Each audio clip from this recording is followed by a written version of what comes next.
이전에 나를 인도하신 주 장래에도 내 앞에 홍산 중령 만날 때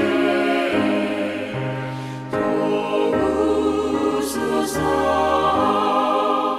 밤 지나고 저 밝은 아침에 기쁨으로 내 주를 만나리.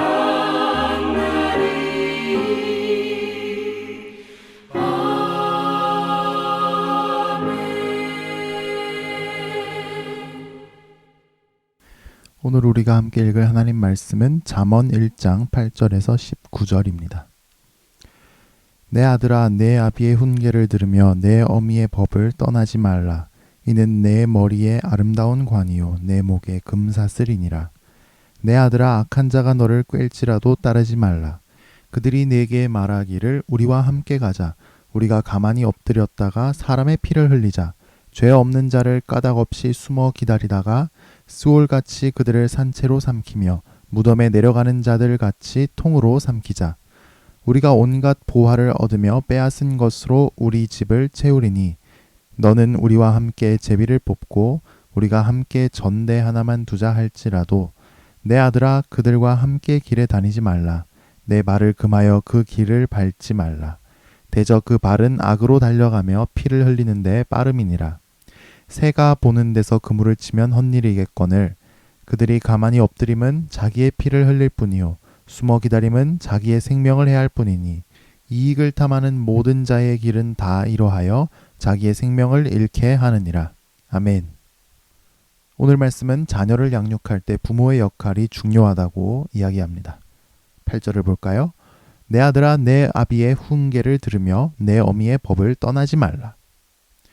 우리의 자녀는 다 하나님의 것입니다. 하나님이 창조하셨고 하나님이 주인이시고 하나님이 진짜 아버지이십니다.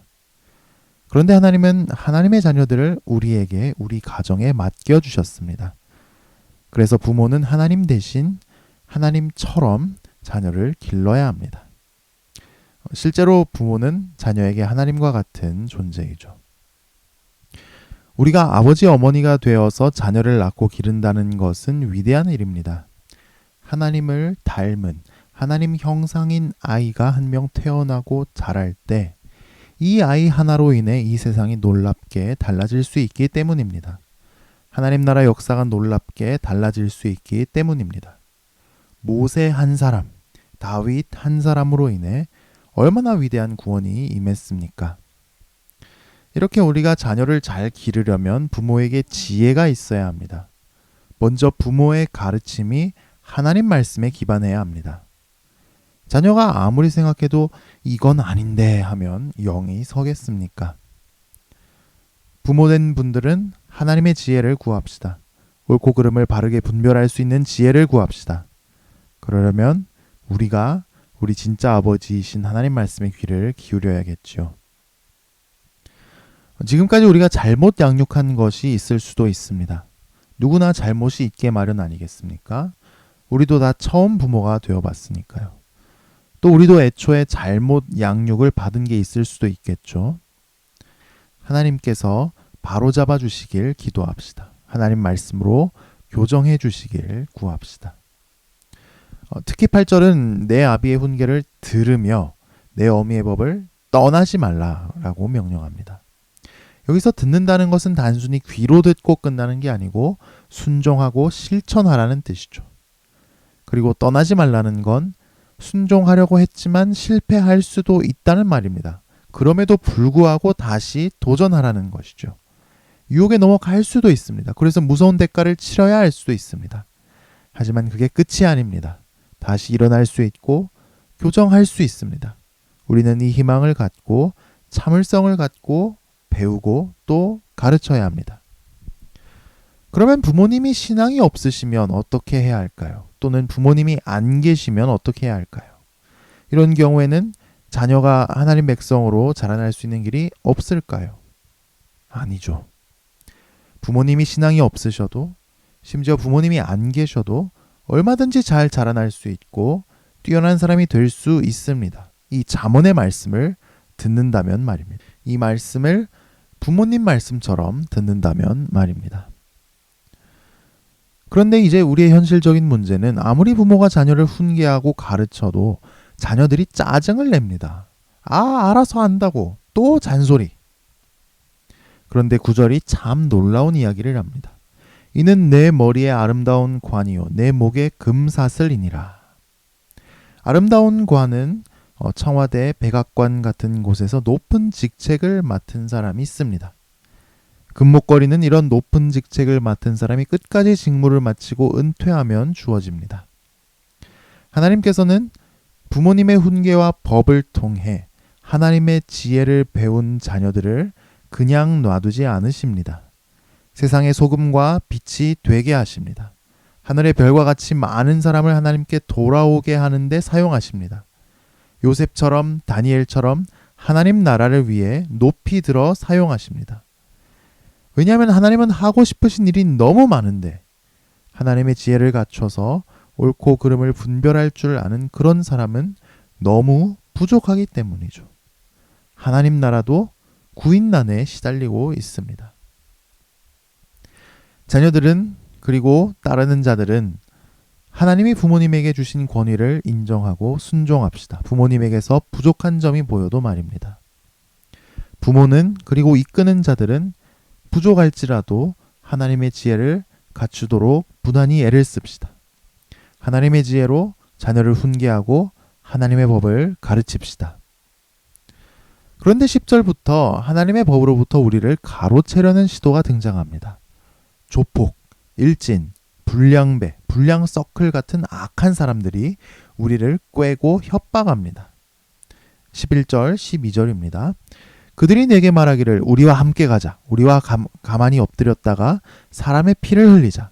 죄 없는 자를 까닭없이 숨어 기다리다가 스올같이 그들을 산채로 삼키며 무덤에 내려가는 자들같이 통으로 삼키자. 이 불량한 사람들은 자꾸 하나님 백성에게 우리가 한 가족같이 되자고 말합니다. 딱 조직폭력배에 모집하는 것 같죠. 그러면서 길가에 매복해 있다가 길 가던 아무 잘못도 없는 사람을 괜히 공격해서 죽이자고 제안합니다. 그런데 그 이유가 기가 막힙니다. 까닭 없이. 이 사람이 뭘 잘못해서가 아닙니다.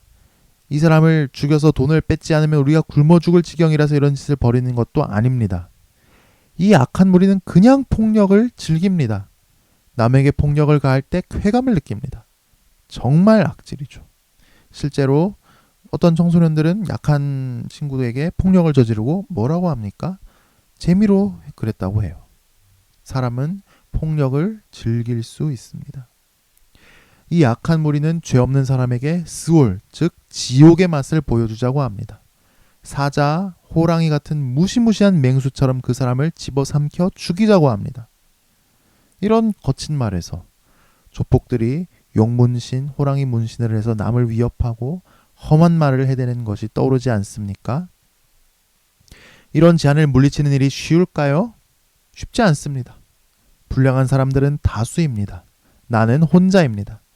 불량한 사람들의 주먹이 순식간에 나를 향할 수도 있습니다. 실제로 불량 서클에 들어간 어떤 학생들 이야기를 들어보면 내가 당할까봐 나도 그들 중에 하나가 되려고 어쩔 수 없이 들어갔다는 학생들이 있지 않습니까? 이런 제안을 물리치는 일은 쉽지 않습니다. 이 사람들은 돈이 부족한 것도 아니고 폭력 그 자체를 즐기지만 또 13절, 14절을 보면 죄 없는 자를 죽였을 때 그의 재물도 뺏어서 나눠 가질 수 있을 거라는 기대를 합니다.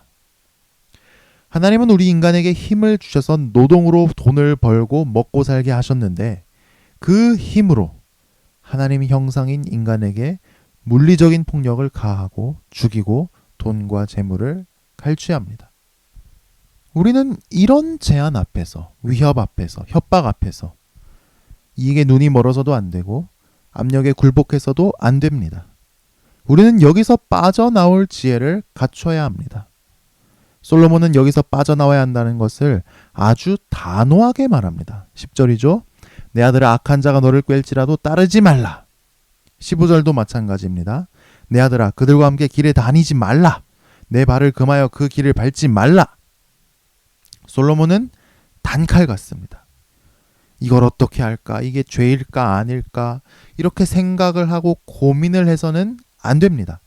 단칼에 잘라버려야 합니다.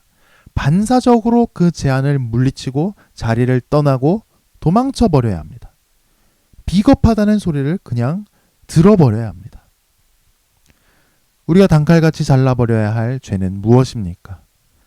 다른 사람의 평가가 두려워도 비겁하다는 소리 들을 것 같아도 과감하게 돌아서야 할 것이 있습니까?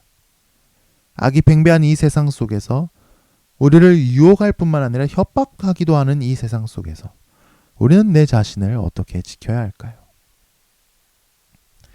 하나님은 그 불량한 사람들이 가하는 폭력을 그냥 두고 보지 않으십니다. 현세에, 내생에라도 하나님은 그 죄를 반드시 심판하십니다.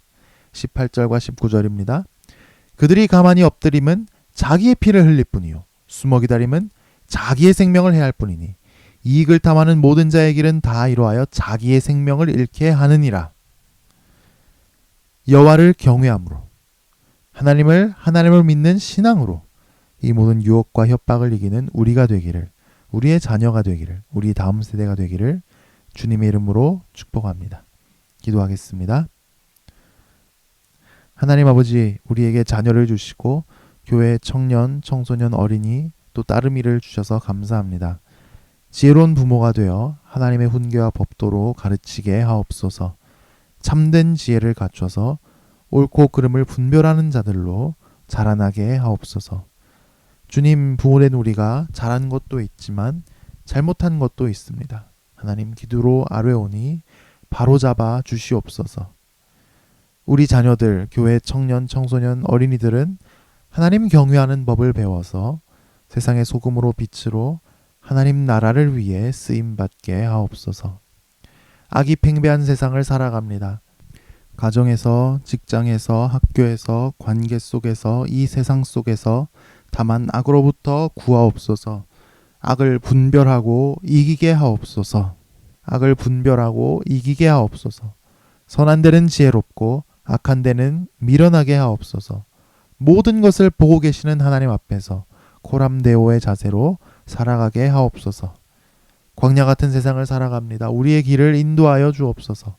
만나와 메추라기를 내려주시고 필요한 것들을 채워주시고 연약해진 육신을 낫게 하여 주시고 강건하게 하옵소서.